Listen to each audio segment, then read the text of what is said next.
반갑습니다. 방송공자입니다. 제가 월급쟁이 부자들이랑 같이 강의를 진행하고 있어요. 그래서 그 강의가 일단 열리려면 알람 신청이 많아야 되니까 좀 여유 되시는 분들은 잠깐만 시간 내서 알람 신청만 좀 해주시면 상당히 감사할 것 같고요. 강의 신청하시라는 게 아니고 알람 신청만 좀 도와드리고 요거는 이제 그 예전 디즈니랜드 갔을 때 탔던 베어맥스인데 요 인형을 참 좋아해요. 제가 이런 거 참 좋아하는데 이런 인형 너무 귀여워가지고 오늘 달고서 찍고 있습니다. 뭐 옆에 두고 찍을게요. 제가 이제 오늘 좀 안타까운 일이 있어가지고 시장에서 좀 보면서 안타까운 일이 있어가지고 무슨 얘기를 할까 고민을 하다가 그런 얘기들 좀 해보자.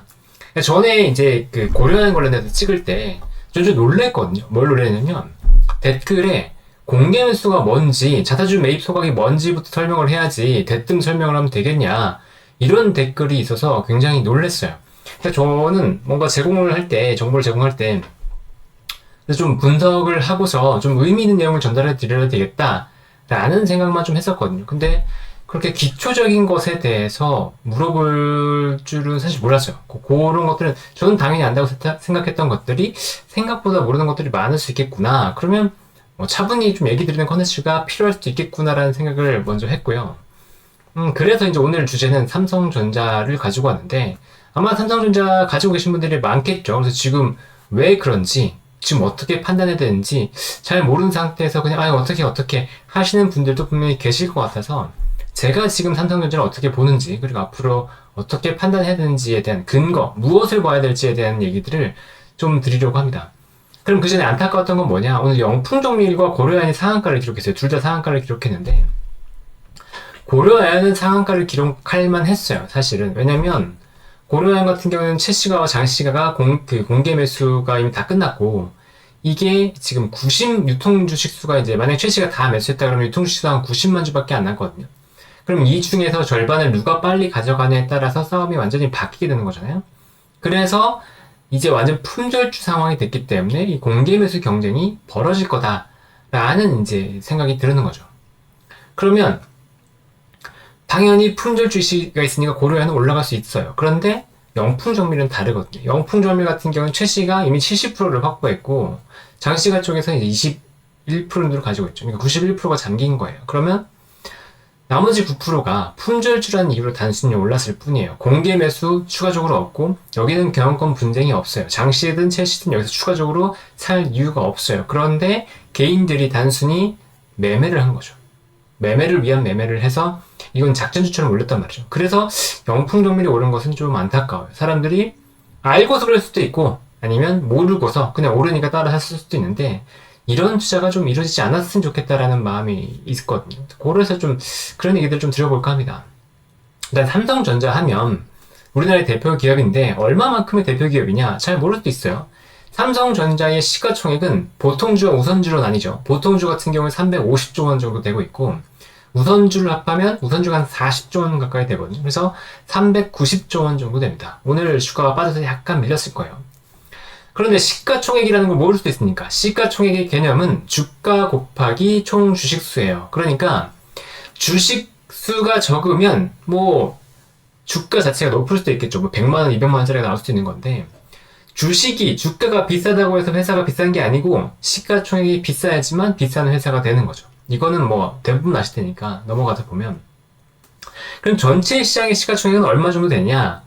코스피의 시가총액이 한 2,100조 원 정도 되고요. 그 다음에 코스닥이 오늘 좀 밀려서 한 370조 원 정도 되려나요? 370조 원, 그 정도 될 거예요. 그럼 두 개를 합하면 2,500조 원이 조금 안 되는 규모가 됩니다. 그럼 삼성전자의 전체 시가총액은 전체 시장의 시가총액 대비해서 한 16% 정도를 차지하게 돼요.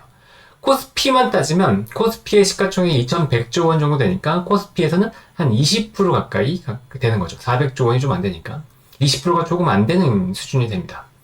그렇다는 말은 무슨 말이냐면 이 시가총액의 20%, 한 종목이 시가총액의 20%를 차지하는 삼성전자가 움직이지 않으면 코스피의 지수도 움직이기가 쉽지 않다는 거죠. 나머지 80%가 삼성전자의 빈자리를 메워줘야 되잖아요. 근데 그러기가 쉽지가 않죠.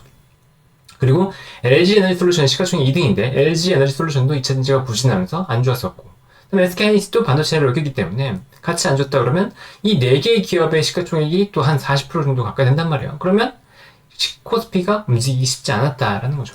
그럼 실제로 한번 볼까요? 움직임을 보면 지금 이게 코스피 차트거든요. 흐름만 한번 볼게요. 흐름만. 이 꼭지를 찍은 게 7월 11일입니다. 요때 한 2,900포인트 가까이 갔다가 쭉 밀려버렸죠. 그런데 삼성전자의 흐름을 보면 삼성전자가 똑같이 7월 11일에 88,800원을 찍고 밀려버립니다. 보이시죠? 여기까지는 흐름이 굉장히 비슷하게 가요. 반등하게 나올 때까지. 그 다음에 이제 여기서부터는 그냥 쭉 무너져 버렸고 삼성전자는 그래도 지수는 여기서 조금 버티는 모습이 나왔죠. SK하이닉스가 반등을 했고 LG엔솔루션이 반등을 했고 그 다음에 중국 관련주들이 좀 반등을 하면서 그러면서 지수 쪽은 그래도 조금은 더 버텨주는 모습이 나왔지만 어쨌거나 삼성전자가 이렇게 무너져 버리니까 지수가 반등이 나오지 못하더라 라는 겁니다.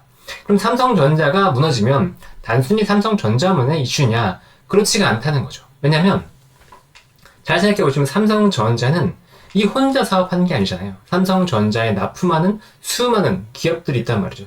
소재, 부품, 장비들을 납품하는 기업들이 있기 때문에 그 기업들의 실적도 당연히 안 좋을 거예요. 삼성전자가 안 좋다 그러면. 그렇죠? 그러면 그 기업들의 주가도 같이 부진하니까 전체적으로 시장은 더 안 좋을 수 있는 거고 또 코스닥에서 보면 IT의 비중이 상당히 크잖아요. 그런데 IT, 그 삼성전자에 납품하는 IT들이 안 좋다 그러면 코스닥 지수도 당연히 좋지 않을 상황인 거죠. 그리고 삼성전자가 결국 실적이 안 좋다는 건 우리나라의 GDP가 안 좋다는 얘기가 될 거죠. 당연히 수출도 안 좋을 것이고요. 그렇다 그러면 전체적으로 GDP가 부진하다. 이 말은 뭘까요? 전체 우리나라의 소비가 둔화될 수 있다는 얘기가 되는 거죠. 그래서 전체 우리나라 경제가 휘청하고 그 자체가 또 코스피 지수를 내리게 되는 이유가 될 수 있습니다. 전반적으로 삼성전자라고 하는 것은 우리 시장에서 굉장히 중요하다는 것을 다시 한번 얘기할 수 있는 거죠. 그럼 이렇게 물어봐야 될 거예요. 삼성전자는 지금 뭐가 좋지 않지? 왜 문제가 되는 거지? 라는 얘기를 할 수 있는 거죠. 일단 삼성전자의 사업부를 보면 지금 크게 4가지로 구분이 됩니다. 하나는 DX, 그 다음에 하나는 DS, 그 다음에 SDC, 그리고 스피커 회사를 인수했던 하만이에요. 하만카돈이라고 하죠. 상반기 기준으로 보면 매출액이 이제 DX 부분이라고 하는 디지털 익스피리언스라고 해서 이게 가전과 스마트폰을 합한 사업부예요. 이 사업부인데 DX 이 부분이 이제 매출이 한 90조 원 가까이 되면서 매출의 한 60% 굉장히 크죠. 매출 60%를 차지하고 있고 DS 부분이 다음 여기가 디바이스 솔루션이라고 하거든요. 반도체예요. 반도체. 왜 디바이스 솔루션이라고 하는지 모르겠지만 어쨌든 이 DS 부분이 51조 원으로 매출이 한 35.4% 비중. 그다음에 SDC는 이제 OLED 패널 쪽이에요. OLED 삼성 디스플레이. SDC가 33조 원 정도 됩니다. 8.9% 비중을 차지하고 있고, 그 다음에 하만이 4.7%. 근데 이 두 개 사업부는 거의 큰 의미가 없어요. 매출이나 영업이익 측면에서 삼성전자에 크게 영향을 주지 못합니다. 결국은 이 두 가지 사업부가 매출과 영업이익에 지금 영향을 주고 있다라고 보시면 되고요. 이 DX 사업부 같은 경우에는 아까 말씀드렸던 것처럼 디바이스 익스피리언스, 디지털이 아니고 디바이스 익스피리언스라고 보시면 되고, 근데 문제는 이 디바이스 익스피리언스 이 사업부가 지금 약간 이제 연도별로 이게 추인데 버틀러에서 보는 거예요. 약간 꺾이는 게 보인다는 거죠. 그러면 이게 왜 꺾이지? 라고 봤을 때 일단 스마트폰과 가전 사업은 모두 성숙기에 접어들었어요. 성숙기라고 하는 건 새로운 기기가 들어와서 시장이 막 성장하는 그런 구간이 아니고 이제는 어느 정도는 다 사람들이 쓰고 있어서 교체 주기에 따라서 사람들이 이제 이 시장 자체가 약간 왔다 갔다 하는 그런 시장이라는 말씀이죠. 그러니까 자동차 같은 게 또 그렇고 스마트폰도 이미 다 팔렸잖아요. 그런데 전기차 같은 경우는 지금은 성숙 시장이 아니죠. 왜? 이제 막 성장하고 있는 시장이기 때문에. 그런 차이를 좀 알고 가시면 좋을 것 같은데 어쨌든 지금 상황에서 이 가전과 스마트폰은 성숙 시장이다. 그렇다는 건 경기 변동에 굉장히 민감하게 작용하고 있고 그 다음에 현재 상황에서 보면 이 경기가 미국 시장을 중심으로 미국이 여전히 버티고 있긴 하지만 미국이 고금리로 가면서 전반적으로 전 세계 경기가 약간 꺾이는 그런 모습이 나오고 있죠. 그럼 디바이스의 수요는 늘어나기 어렵다라고 볼 수 있는 겁니다. 그 상황에서 성숙 시장은 우리가 키워드를 뭘로 봐야 되냐면 경쟁이에요. 경쟁. 새로운 경쟁자가 들어와서 점유율 싸움이 되냐 이게 중요한 건데 중국 업체들이 굉장히 빠르게 치고 올라오는 게 굉장히 부담인 거죠. 다행히 미국이 중국을 견제하면서 그래도 스마트폰 시장을 좀 견제했고 가전의 성장 이런 것들을 약간 막고 있긴 하지만 어쨌거나 중국은 아주 막대한 내수 시장을 기반으로 해서 가전과 스마트폰의 시장 성장이 굉장히 가파르게 이루어지고 있습니다. 중국에서 우리나라의 스마트폰은 아주 이제 미미하죠. 점유율이 미미하죠. 그렇기 때문에 현재의 우리나라 그 가전과 스마트폰의 경쟁력을 앞으로도 유지할 수 있을 것인가에 대해서는 굉장히 큰 의문이 들어가는 상황인 거죠. 뭐 삼성이 그 대표적으로 내놨던 폴더블 같은 경우도 이미 기술력이 중국보다도 뒤처지는 거 아니냐 이런 얘기까지 나오고 있거든요. 그러면 이 DX 사업부가 뭔가 프리미엄을 받기는 쉽지 않겠네 라는 얘기를 할 수 있을 겁니다. 그 다음에 DS 사업부는 디바이스 솔루션 사업부예요. 근데 이 디바이스 솔루션에는 반도체가 들어가는데 이 반도체는 다시 몇 가지로 나뉩니다. 첫째, D램, 그다음에 낸드, 그리고 메모리, D램, 낸드 같은 메모리 반도체, 그리고 파운드리라고 해서 비메모리 반도체를 생산해주는 사업부, 그리고 반도체를 설계하는 시스템 LSI 이 네 가지 사업부로 크게 나눌 수 있을 거예요. 근데 매출 비중을 보면 아까 말씀드렸던 것처럼 이 반도체 사업부는 뭐 한 30%에서 40% 왔다 갔다 하고 있고 가전 사업부가 60% 이상, 60%에서 뭐 안팎 이렇게 움직이고 있어요. 그런데 영업이익을 보면 완전 다릅니다. 영업이익을 보면 가전 사업부가 이 지금 짙은 파란색이거든요. 짙은 파란색으로 보이는 가전 사업부와 그다음에 전체 이제 녹색으로 보이는 사업의 영업이익과 어디가 더 크게 시장에 좌우하고 있나요? 이 삼성전자의 영업이익 전체 빨간색을 봤을 때 누가 가장 큰 영향을 주고 있을까요? 딱 봐도 이 파란색은 큰 변동이 없는 가운데 이 청록색의 영업이익이 굉장히 크게 변동하면서 영향을 주고 있다는 걸 알 수가 있죠. 그리고 실제 이 삼성전자의 주가에도 현재 가장 크게 영향을 주는 것은 반도체 사업부의 실적이라는 것을 볼 수 있습니다. 그러니까 우리가 기억해야 될 건 뭐냐면 삼성전자는 DX 사업부는 일단 성숙기이기 때문에 여기서 경쟁력을 더 잃지 않을 것이냐 아니면 이 경쟁력을 보완하기 위한 무엇이 나올 것이냐 이걸 봐야 되고 현재 삼성전자를 볼 때는 그래서 매출은 제일 큰 게 아니지만 DS 사업부, 반도체사를 봐야 된다는 거죠. 그러면 삼성전자가 좋지 않은 이유는 반도체에 뭔가 문제가 생겼을 가능성이 있겠네 라고 볼 수 있는 겁니다. 그럼 다시 이제 반도체 사업부를 봐야 되겠네요. 반도체 사업부를 보면 이제 낸드가 대표적인 이제 메모리 반도체예요. 낸드라고 하는 건 모르시는 분들도 있을 것 같아서 낸드는 이제 저장을 하고 있는 메모리라고 보시면 됩니다. 그러니까 여러분들이 핸드폰 살 때 용량이 몇 기가예요? 라고 물어보죠. 핸드폰 살 때 뭐 128기가, 1TB 이렇게 얘기가 나오잖아요. 아니면 SSD라고 예전에 하드디스크 이렇게 썼던 거에서 지금 SSD로 바뀌고 있죠.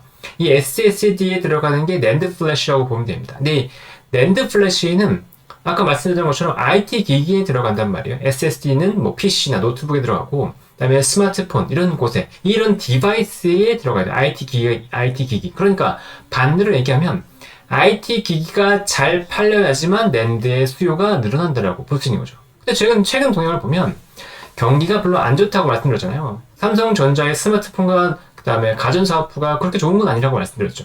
반대로 얘기하면 IT 기기의 수요가 좋지 않으니까 낸드의 수요가 그렇게 좋지는 않겠구나라고 생각할 수 있죠. 물론 낸드가 SSD가 그 PC 노트북 빼고 서버로도 들어갑니다. 근데 서버로 들어가는 건 삼성전자보다 SK하이닉스의 솔리드아임이 훨씬 더 잘해요. 그러니까 매출 구성을 봤을 때 삼성전자는 이런 IT 기기 쪽으로 좀 비중이 높고 SK하이닉스는 데이터 센터 쪽이 더 높아요. 그러니까 현재 상황에서 낸드의 어떤 구성을 봤을 때는 데이터 센터의 수요는 여전히 좋거든요. 그러니까 SK하이닉스는 낸드 쪽도 실적이 빨리 돌아섰고 앞으로도 좀 좋을 것 같은데 삼성전자는 IT 기기 수요가 좀 좋을 거라고 생각했었는데 AI가 들어오면서 개선될 거라고 생각했었는데 그게 아니네 라고 하는 국면이 된 거죠. 그래서 낸드는 삼성전자가 일단 여기서 좋아지려면 아까 얘기 드렸던 것처럼 온 디바이스 AI 기기가 많이 팔려야 된다라는 것들을 꼭 기억해야 됩니다. 근데 지금 온 디바이스에 AI 된 기기 수요가 생각보다 안 좋았죠. 그러니까 삼성전자의 주가가 좋을 수가 없다라고 보시면 되고요. 그 다음 D램이에요. 지금 문제가 되는 건 가장 크게 문제가 되는 것 중에 하나가 D램입니다. 이 D램 같은 경우에는 휘발성 메모리라고 해요. 아까 낸드는 기억 저장을 하고 있다고 그랬고 D램은 전력이 빠지면 휘발이 되는 메모리라고 생각하시면 돼요. 어떤 느낌이냐면 여러분들이 누군가의 전화번호를 받아서 여기다가 핸드폰에다가 저장을 한다. 그럼 낸드 플래시에 저장이 되는 거고요. 그런데 여러분들이 잠깐 누군가의 전화번호를 기억하거나 아니면은 은행 계좌 같은 걸 정말 잠깐 기억할 때 있죠. 뭔가 여러분들 쓰기 위해서 그런 용도로 쓰는 게 D램이에요. 그러니까 D램 같은 경우에는 CPU, 여러분들이 CPU, GPU를 돌리기 위해서 잠깐 이 연산을 보조해주는 메모리라고 생각하시면 됩니다. 그래서 이것은 그러니까 랜드 같은 경우는 저장 용량에 영향을 주는 거고 D램 같은 경우에는 이 컴퓨터의 성능에 굉장히 도움을 주는 메모리라고 보시면 되는 거죠. 근데 이 D램 같은 경우에는 지금 DDR4에서 DDR5로 넘어왔고 이 D램 같은 경우에는 이 지금 얘기 나오는 게 10나노대로 들어왔잖아요. 10나노대로 들어와서 1XYG 그다음에 1ABC 공정까지 왔단 말이죠. 근데 이게 무슨 말이냐면 1X는 뭐 10나노 후반 공정, 1C는 10나노 초반 공정 이렇게 보시면 돼요. 근데 삼성전자가 이 D램에서 원래는 이제 그 D램에서 가장 앞서고 있는 기업인데 D램에서 설계가 뭔가 문제가 되면서 이 D램 경쟁력이 처졌다라는 얘기가 나와요. 그러니까 그 깊게 들어가면 그런 건데 어쨌든 그 설계에서 문제가 생겼다. 이 삼성전자가 기술의 삼성전자가 뭔가 D램에서 문제가 생겼다. 그리고 2019년에 이 삼성전자가 HBM이 돈이 안 된다는 이유로 HBM 사업부를 날려버렸어요. 그리고 나서 갑자기 AI 가속기가 뜨면서 GPU가 떠버렸죠. 그래서 그 엔비디아와 그다음에 SK하이닉스가 급부상을 했어요. 그런데 삼성전자는 HBM이 없는 거죠. 근데 부랴부랴 HBM을 만들려고 했는데 계속 실패했어요. 안 되는 거죠. 그러니까 D램의 설계도 약간 문제가 있었던 거고 D램을 쌓아서 적층해서 만드는 HBM에서도 경쟁력을 잃었어요. 그러다 보니까 낸드는 수요가 안 좋아서 꺾인 상태에서 D램 같은 경우에는 경쟁력을 약간 놓친 거죠. 일단 SK하이닉스에 완전히 주도권을 뺏겨버렸다. 그러니까 그 삼성전자가 지금 문제가 생겨버린 거죠. 다음 세 번째, 파운드리인데 이 파운드리 같은 경우에는 여러분들이 바이오에서 CDMO 얘기 많이 들었을 거예요. 그러니까 바이오를 판매하는 업체가 있고 내 바이오 약품을 너희들이 만들어줘 하는 게 CDMO거든요. 뭐 의류를 치면 의류 생산업체, OEM, ODM 업체라고 생각하시면 돼요. 근데 이 파운드리 같은 경우는 훨씬 더 높은 기술력을 요합니다. 상대의 기술, 그러니까 상대가 이렇게 설계도를 보면 이 설계도를 기반으로 해서 우리 공정에 최적화돼서 니들이 정말 최적화된 성능을 뽑아낼 수 있게 우리가 만들어줄게 이런 거거든요. 어쨌든 이 파운드리 사업 같은 경우에는 TSMC가 전 세계 시장을 주도하고 있어요. 전 세계 시장 점유율 60%가 넘어가고 삼성전자가 넘버 2긴 한데 뭐 13%, 14%니까 너무 갭이 큽니다. 근데 그나마도 삼성전자가 3나노대의 경쟁으로 들어오면서 TSMC한테 완전히 밀려버렸어요. 이 3나노대, 지금도 삼성전자 3나노대를 지금 양산을 제대로 못하고 있고 TSMC로 고객을 다 뺏겼습니다. 그러니까 퀄컴 같은 주요 고객들을 다 뺏겨버렸어요. 그러니까 TSMC가 공정에서 기술력을 그만큼 앞서 나가고 있다고 보시면 되고 삼성전자는 GAA라고 원래는 이제 그 핀펫이라고 해서 상호 지능을 같은 그런 이제 설계를 가지고 있는 파운드리 설계를 했다가 GAA라고 해서 이렇게 네모에 그 가운데 이제 통로에 넣는 어쨌든 요건 기술적인 부분입니다. 그런 공정을 도입한다고 했었는데 그 공정에서 수율이 안 나오는 것 같아요. 이걸 어떻게 알 수 있냐면 일단 고객사가 안 들어오는 것도 첫 번째고 그 다음에 삼성전자가 시스템 LSI라고 직접 칩을 개발하는 사업부가 있잖아요. 거기서 엑시노스라고 핸드폰의 심장, 핸드폰의 AP를 만드는 사업이 있는데 그 AP조차도 삼성전자의 3나노를 태우지 않아요. 그 말은 뭐겠어요? 삼성전자 3나노가 그만큼 불안정하다는 거죠. 그러니까 파운드리에서도 지금 추격을 못하고 있는 거예요. 그러면 아까 보세요. 낸드는 시장 자체가 지금 별로 안 좋고 D램은 경쟁력을 잃었고 파운드리도 마찬가지고 그 상황에서 반도체가 좋을 수 있겠냐는 거죠. 시스템 LSI도 지금 엑시노스가 접는다는 얘기까지 나오잖아요. 그러니까 시스템 LSI 딱히 좋을 건 없어요. 그러면 우리가 이제 심각하게 생각해야 될 게 뭐냐면 일반적으로 우리가 산업을 생각할 때 시클리컬 산업 같은 경우에는 산업의 바닥을 찾으면 돼요. 무슨 얘기냐면 이 시클리컬을 잘 생각해보면 시클리컬이 왜 발생하냐? 경기가 단순히 좋고 나쁘고 요 문제뿐만이 아니고 호황일 때는 수요가 늘어날 것으로 기대하면서 공급을 막 더 이상 과대하게 늘어났죠. 근데 수요가 꺾이면 공급 과잉이 되면서 가격도 빠지고 수량도 빠지는 그런 이슈가 생겨요. 근데 반대로 이 시클리컬 같은 경우에는 공급을 빨리 대응할 수가 없어요. 그러니까 빠질 때는 줄일 수가 없고 또 반대로 이 밑에서 바닥에서 빨리 늘릴 수도 없어요. 근데 이 바닥이 되면 수요가 증가하는데 공급을 늘리지 못하니까 가격이 올라가고 수량도 증가하는 그런 영향이 나타나는 거거든요. 그게 시클리컬의 성향이란 말이에요. 그러면 이 시클리컬 같은 경우에는 이 사이클만 보면 되겠구나라고 생각하면 되는데 문제는 이 사이클에서 벗어나서 이 회사가 경쟁력을 잃었으면 어떻게 하지? 가 된다는 거죠. 실제로 우리가 경쟁력을 잃었던 사연을 많이 봤어요. 대표적으로 2010년대에 노키아의 몰락을 봤죠. 2010년 이전, 그러니까 스마트폰이 등장하기 이전만 하더라도 노키아는 글로벌 초보적인 피처폰 시대에서 1등 업체였어요. 그런데 그게 스마트폰 시장이 되면서 갑자기 바뀌어버렸죠. 노키아는 지금 존재감도 없어요. 왜 그렇게 변했을까요? 경쟁력을 잃었으니까. 또 1980년대 후반에서 1990년대 초반만 하더라도 일본의 메모리 업체들이 전 세계 시장을 주도했습니다. 그 당시에 D램 시장에서 일본 메모리 업체들의 시장 점유율은 80% 가까이 달했어요. 우리나라 업체보다 더 잘했단 말이에요. 전 세계 반도체 업체 10위권에 일본의 업체가 6개, 7개가 들어갔어요. 그 정도로 일본의 반도체가 굉장히 막강했습니다. 근데 무너졌어요. 왜 무너졌냐?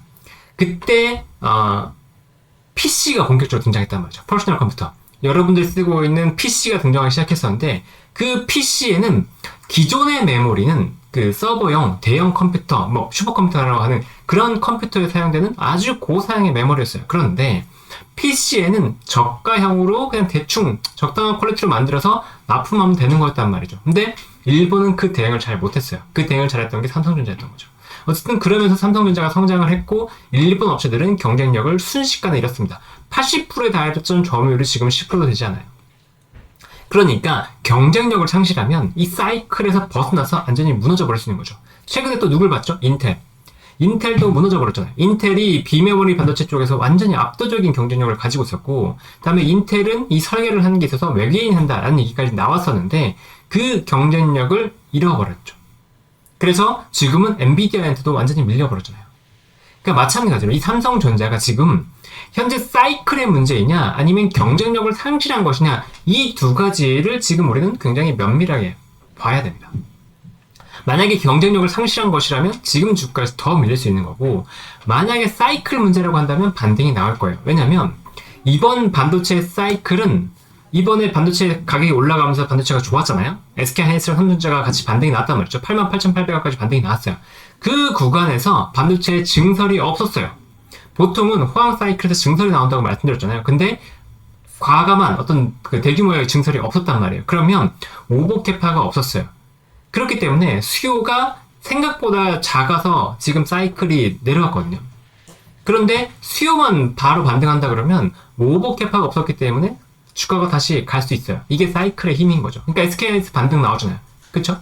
그렇지만 삼성전자는 HBM과 D램에서 그리고 파운드리에서 경쟁력을 잃었다. 근데 파운드리의 밸류는 이미 받았기 때문에 사실은 D램과 HBM에서 진짜로 경쟁력을 잃은 거냐? 이 평가가 굉장히 중요해졌어요. 그러니까 우리가 뭘 봐야 되냐면 앞으로 HBM이 진짜로 수율이 올라가면서 들어가는 게 맞냐? 그 다음에 DDR5가 정신을 차리고 1A 공정, 1B 공정, 1C 공정 다 잘 들어가냐? 이거를 굉장히 잘 봐야 돼요. 그리고 여기에 추가로 파운드리까지도 2나노, 3나노 쪽으로 지금 공정 수율이 올라가서 고객을 받아들이냐? 이 세 가지가 굉장히 중요한 이슈가 됐습니다. 그래서 삼성전자가 경쟁력을 잃었느냐 아니면 경쟁력을 유지하느냐, 이 지표를 굉장히 면밀하게 봐야지만 여러분들이 삼성전자의 주가가 반등할 것이냐 아니면 10만전자를 갈 것이냐 아니면 여기서 무너질 것이냐를 판단할 수 있는 중요한 기준점이 될 거예요. 그래서 꼭 그것을 여러분들이 무엇을 봐야 되는지를 판단을 하고 알고서 가시라는 거죠. 그게 아니라 그러면 힘들어요. 그럼 삼성전자는 왜 인지기관까지 됐느냐? 저는 약간 이건 그러니까 이게 자본주의의 어떤 그 문제, 자본주의의 한계, 자본주의와 민주주의 한계라고 해야 되나? 어쨌건 우리나라 삼성전자를 굉장히 많이 때렸잖아요. 그러니까 우리나라 정부, 특히나 민주당 정부 쪽에서 삼성전자를 굉장히 공격했단 말이죠. 그러니까 삼성전자 이재용 회장이 난 이제 4세 경영 안 물려주겠다고 선언을 했어요. 이 말은 뭐냐면 이제 회사 나 열심히 하는 것도 싫고 그냥 대충 하다가 뭐 나는 그냥 죽을래. 자식들은 뭐 먹고 살기 좋은데 뭐 나는 이렇게 된 거란 말이죠. 그러면 이게 문제가 뭐냐면, 아니 여러분들이 생각해보세요. 여러분들이 나이가 먹었어. 근데 내가 뭘 하려고 그러면, 경영을 하려고 그러면 막 물어뜯고 너 감옥에 보낸다 그러고, 승계 그걸 자식한테 좀 주려고 그러면 너 승계에 문제가 있지 그러면서 막 대물림이라고 뭐라고 한단 말이에요. 그러면 여러분 같으면 경영을 열심히 하고 싶겠냐고요. 그렇지 않겠죠. 그러니까 이건희 회장처럼 열심히 경영에 참여하지 않았을 것 같아요. 그렇다고 하면 밑에 있는 경영진들은 전문 경영진들이 열심히 했겠냐는 거죠. 무사안일주의. 그냥 내가 나만 아니면 돼. 난 내가 할 것만 좀 열심히 하면 되지 뭐. 난 신경 쓸 게 뭐 있어. 약간 이렇게 될 가능성이 높고, 심지어 이제 2022년 부임한 정현호 부회장 같은 경우에는 재무통이기 때문에 기술적으로 어떤 그 진두지휘를 제대로 못했다라는 평가를 많이 받고 있거든요. 그러다 보니까 삼성전자가 경쟁력을 잃은 것 같다라는 느낌이 나오는 거죠. 그러니까 우리는 지금부터 삼성전자가 과거에 이제 이건희 회장이 프랑크푸르트 선언이라고 했던 걸 기억하실 거예요. 그러니까 그 당시 핸드폰 사업이 안 되니까 프랑크푸르트에서 우리가 부족한, 그러니까 지금 이걸 판매하는 거야라고 하면서 이제 그 이건희 회장이 휴대폰을 그냥 불태워버렸어요. 상징적으로. 그러면서 다 바꿔야 돼. 마누라 빼고 다 바꿔야 돼. 라고 선언을 했죠.